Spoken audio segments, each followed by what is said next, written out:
అంటే నేను ఈ విషయం ఎందుకు హైలైట్ చేస్తున్నానంటే తెలంగాణ రాష్ట్రం ఏర్పడిన తర్వాత కృష్ణా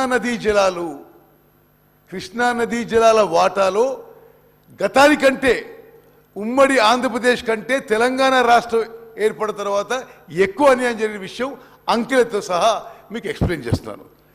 మరి నెక్స్ట్ థింగ్ మీకు ఇంకో ఫిగర్ చూపెడతారు, ఇంకా ఆశ్చర్యకరంగా ఉంటుంది. 2014 నుంచి 2024 వరకు ఏ స్థాయిలో show that map, not map, go to the next one figures, diversion of water.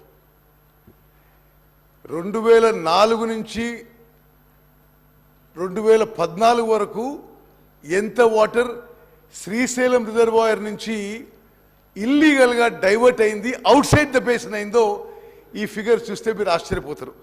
ఎందుకంటే 2004 నుంచి 2014 వరకు అంటే శ్రీశైలం రిజర్వాయర్కి 10,665 క్యూసెక్లు వస్తే, సారీ 10,665 టీఎంసీ వస్తే 727 TMC out side basin divert అయినాయి. దయచేసి గమనించాలి.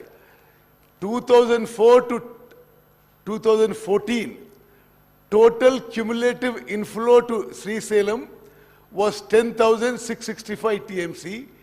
The water diverted out of the basin was 727 TMC.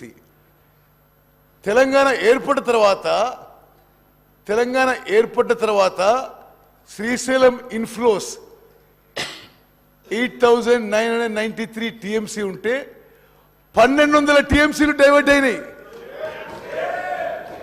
Look at this, ఎంత క్రాస్ ఇంజస్టిస్ జరిగింది తెలంగాణ ఏర్పడిన తర్వాత, టిఆర్ఎస్ ప్రభుత్వం ఏర్పడిన తర్వాత. ఈ కాంగ్రెస్ ప్రభుత్వంలో గతంలో ఉమ్మడి ఆంధ్రప్రదేశ్లో 10,665 టీఎంసీల నుంచి 727 TMC diverted out side Srisailam reservoir. TRS ప్రభుత్వం వచ్చిన